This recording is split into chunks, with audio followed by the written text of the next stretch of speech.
ꯁꯦꯡꯉꯒꯀꯣ ꯊꯣꯛꯑꯒ ꯐꯖꯅ ꯐꯖꯅ ꯂꯪꯕ ꯁꯤꯒꯤꯁꯦ ꯁꯨꯃꯥꯏꯅ ꯇꯧꯗꯅ ꯑꯩꯈꯣꯏꯁꯦ ꯆꯩꯔꯥꯎꯕꯒꯤ ꯀꯩꯅꯣ ꯇꯧꯔꯛꯇꯣꯏꯅꯦꯕꯀꯣ ꯍꯥꯏꯗꯤ ꯂꯥꯏꯗꯒ ꯀꯠꯇꯅ ꯈꯣꯠꯇꯅ ꯑꯩꯈꯣꯏ ꯃꯅꯤꯄꯨꯔꯗ ꯇꯧꯕꯗ ꯆꯞ ꯃꯥꯟꯅꯅ ꯂꯥꯞꯅ ꯂꯩꯖꯔꯁꯨ ꯑꯩꯈꯣꯏ ꯇꯧꯔꯛꯀꯗꯣꯏꯅꯦꯕ ꯑꯗꯣ ꯌꯦꯡꯉꯁꯤ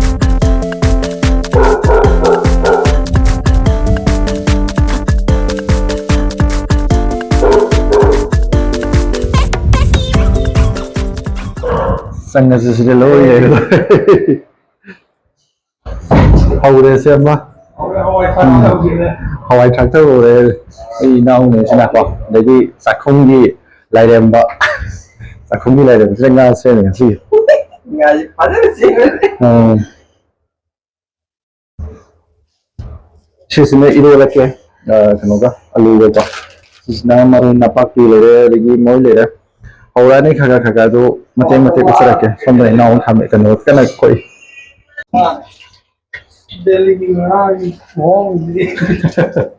ꯃꯍꯥꯎꯗꯣ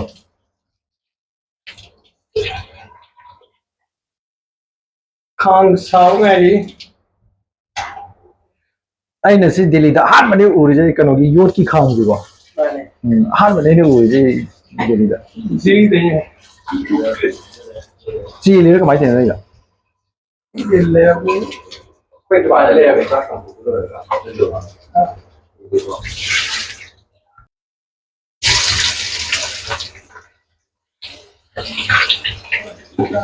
ꯃꯥꯜꯂꯛꯑꯦ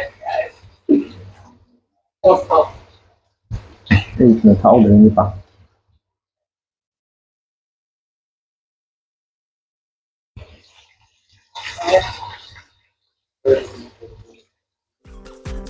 ꯍꯣꯏ ꯀꯥꯞꯄꯤꯌꯦ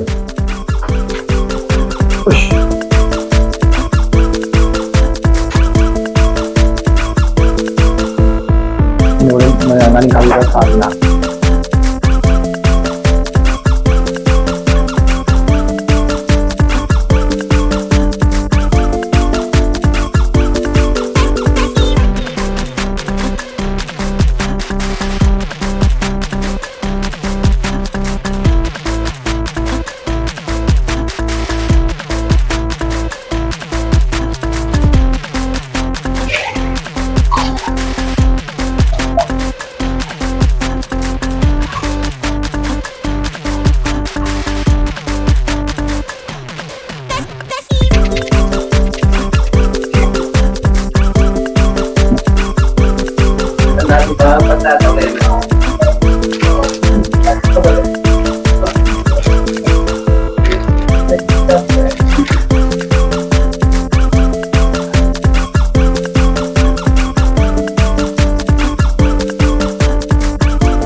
Jira nari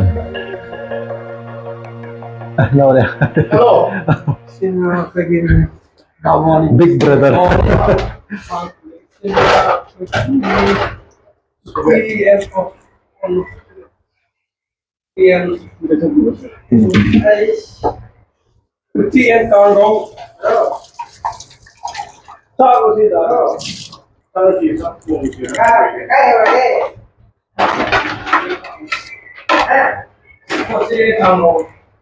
Where waiting where?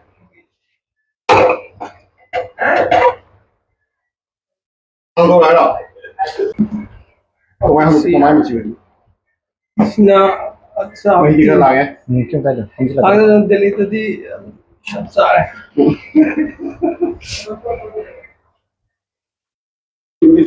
से ले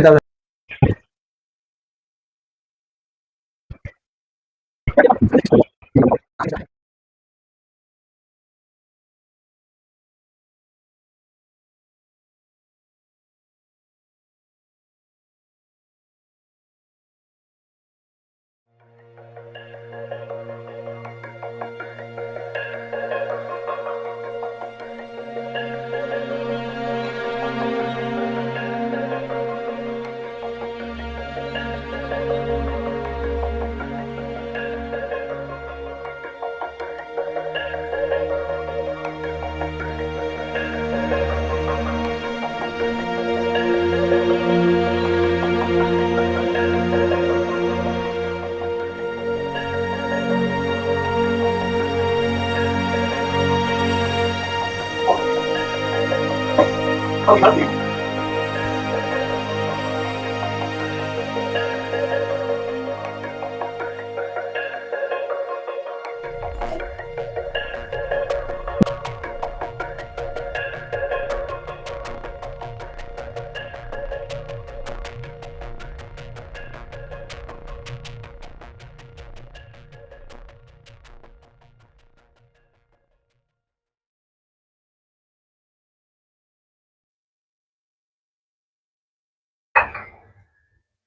ยายามฮับเลยดีกว่าไม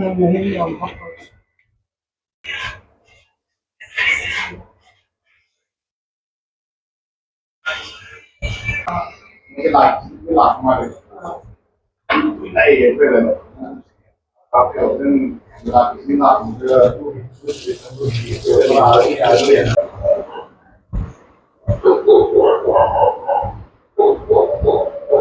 เนี่ยห้องไหนกัน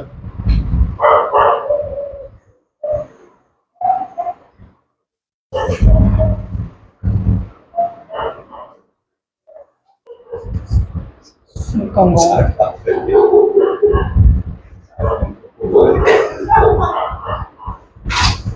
Tilo mo haplo haplo patala so lai ko to saya mo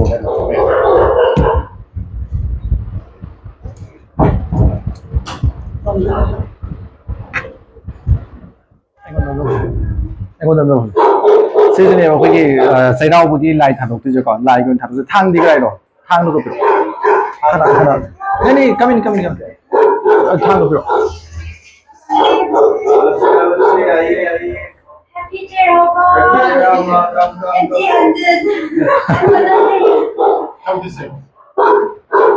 यारे मथा तब करो देखो दे तो ना हाय के रा मथा तब थांग हो पाई के रा 탕 पाइरो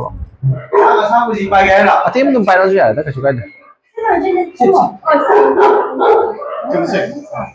अब बेच चाहिए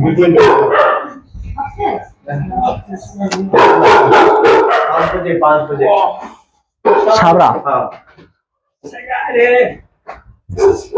सेखाई दे करो ना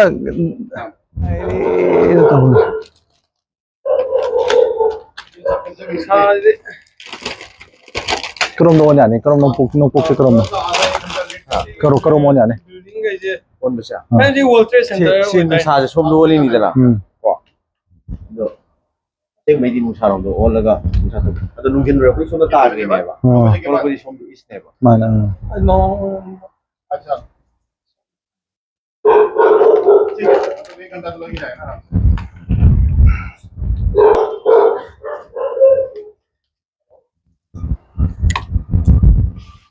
जितना देर हो सके पहले इतना देर कर लेना ठीक है मैं नहीं जितना हो सके आपसे उतना कर देना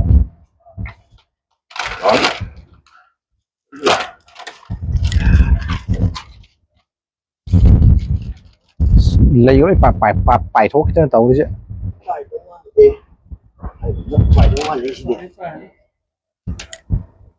design xin lo hết design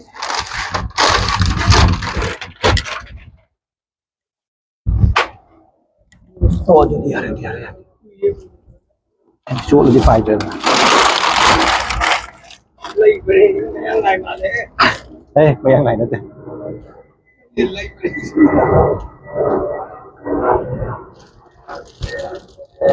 quên đi sao lại không có gì lối đâu bây giờ về lấy về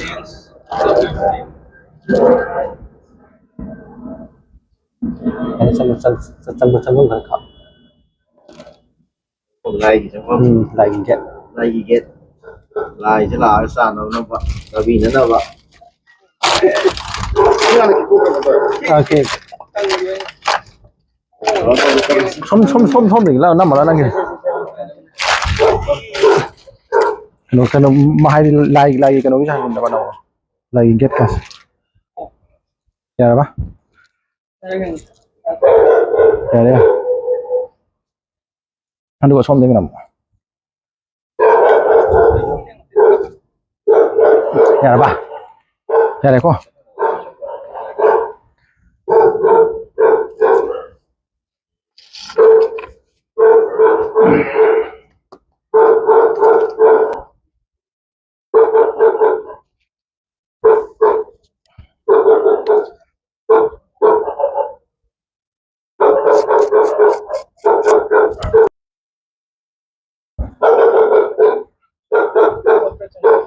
Ah.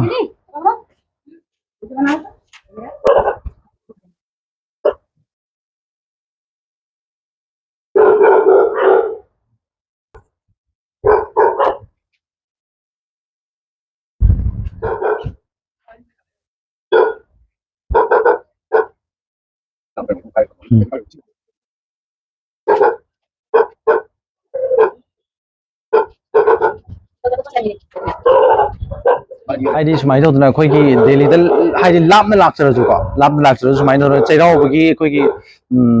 ꯂꯝꯗꯝ ꯇꯥꯝꯅ ꯂꯩꯖ ꯇꯥꯔꯁꯨ ꯑꯩꯈꯣꯏꯒꯤ ꯏꯄꯥ ꯏꯄꯨꯒꯤ ꯁꯨꯝ ꯆꯠꯅꯕꯤꯁꯦ ꯀꯥꯎꯖꯗꯦ ꯑꯩꯈꯣꯏ ꯁꯤꯗꯩꯁꯤꯗ ꯑꯗꯨꯝ ꯇꯧꯖꯕꯅꯤꯀꯣ ꯑꯗꯣ ꯃꯌꯥꯝꯅ ꯅꯣꯛꯅꯕꯤꯕ ꯈꯣꯠꯄꯤꯕ ꯇꯧꯕꯤꯕꯒꯤ ꯇꯧꯐꯝ ꯊꯣꯛꯄ ꯊꯕꯛꯇꯨꯗꯤ ꯑꯩꯈꯣꯏ ꯑꯗꯨꯝ ꯏꯁꯥꯅ ꯑꯗꯨꯝ ꯇꯧꯖꯩ ꯍꯥꯏꯇꯥꯔꯦ ꯑꯗꯣ ꯃꯈꯥ ꯇꯥꯔꯒ ꯆꯥꯛ ꯄꯨꯟꯅ ꯆꯥꯃꯤꯟꯅꯔꯨꯔꯁꯦ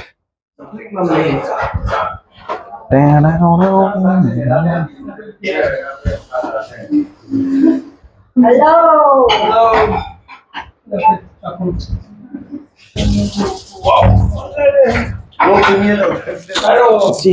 ꯑꯩꯈꯣꯏꯗꯤ ꯂꯣꯏ ꯍꯥꯏꯔꯦ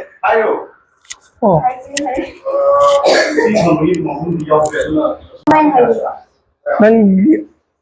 ꯅꯪ ꯃꯤꯡꯒ ꯂꯩꯐꯝꯒ ꯍꯥꯏꯔꯛꯑꯣ ꯍꯥꯏꯕ ꯍꯥ Hi guys, my name is Peichon Chalchon from Manipur crew. Ukrul from Ukrul and Jerry say hi. Hi, my name is Jenny and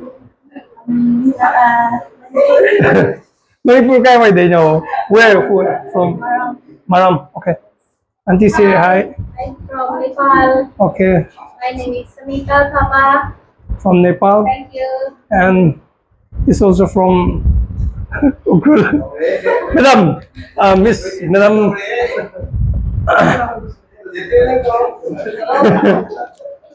say hi hi Hi, I getting snow go away in English or what? Manipuri I getting snow go away. I could yes Happy Cheiraoba. happy Cheiraoba ꯑꯩꯈꯣꯏꯒꯤ ꯀꯩꯅꯣꯅꯦ ꯒ꯭ꯌꯥꯁꯅꯦ ꯁꯤꯅ ꯔꯦꯃꯣ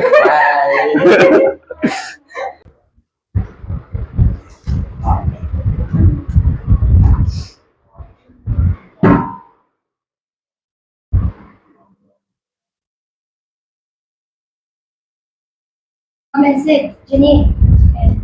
Come and sit. Jenny.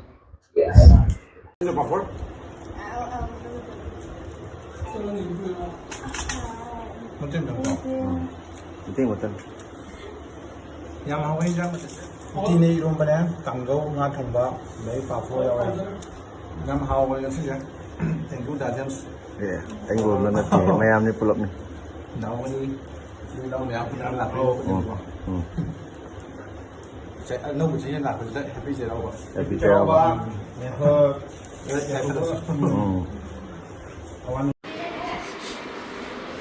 ꯂꯣꯏꯈ꯭ꯔꯦ ꯆꯥꯛ ꯆꯥꯕ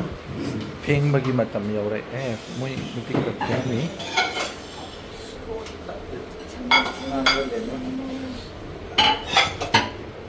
ꯁꯨꯅ ꯈꯔ ꯂꯦꯝꯃꯦ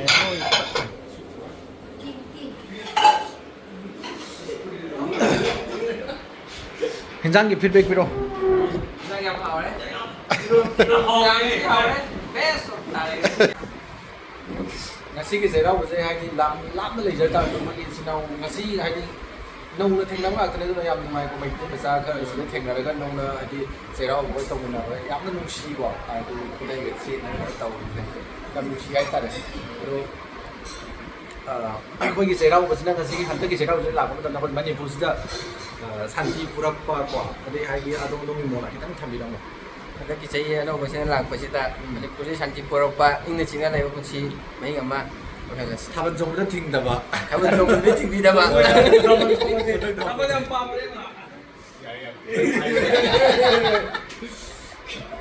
anh hay là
ꯗꯦꯜꯂꯤꯗ ꯂꯥꯛꯄꯗ ꯑꯗꯣꯝ ꯑꯗꯣꯝꯅ ꯂꯩꯐꯝ ꯆꯥꯐꯝ ꯂꯩꯇꯦ ꯍꯥꯏꯗꯨꯅ ꯋꯥꯔꯝꯕꯁꯤꯡ ꯑꯗꯨ ꯀꯣꯛꯅꯕ ꯍꯥꯏꯗꯨꯅ ꯁꯐꯗꯔꯖꯪ ꯍꯨꯃꯥꯌꯨꯟ ꯇꯣꯝꯗ ꯂꯩꯕ ꯍꯥꯎꯃꯤ ꯍꯥꯏꯔꯤꯕ ꯐꯥꯔꯝ ꯑꯁꯤꯅ ꯌꯥꯝꯅ ꯑꯦꯐꯣꯔꯗꯦꯕꯜ ꯑꯣꯏꯔꯕ ꯑꯃꯥꯎꯟꯇ ꯏꯃꯨꯡ ꯑꯃꯒꯤ ꯆꯪꯒꯗꯕ ꯄꯣꯠꯆꯪ ꯁꯨꯅ ꯌꯥꯎꯔꯕ ꯑꯗꯨꯒꯨꯝꯂꯕ ꯇꯔꯨ ꯇꯅꯥꯜꯂꯕ ꯂꯩꯐꯝ ꯆꯥꯐꯝ ꯄꯤꯕꯗ ꯅꯠꯇꯅ ꯐꯥꯔꯝ ꯑꯁꯤꯒꯤ ꯌꯥꯝꯅ ꯅꯨꯡꯉꯥꯏꯔꯕ ꯒꯦꯃꯤꯡ ꯖꯣꯟ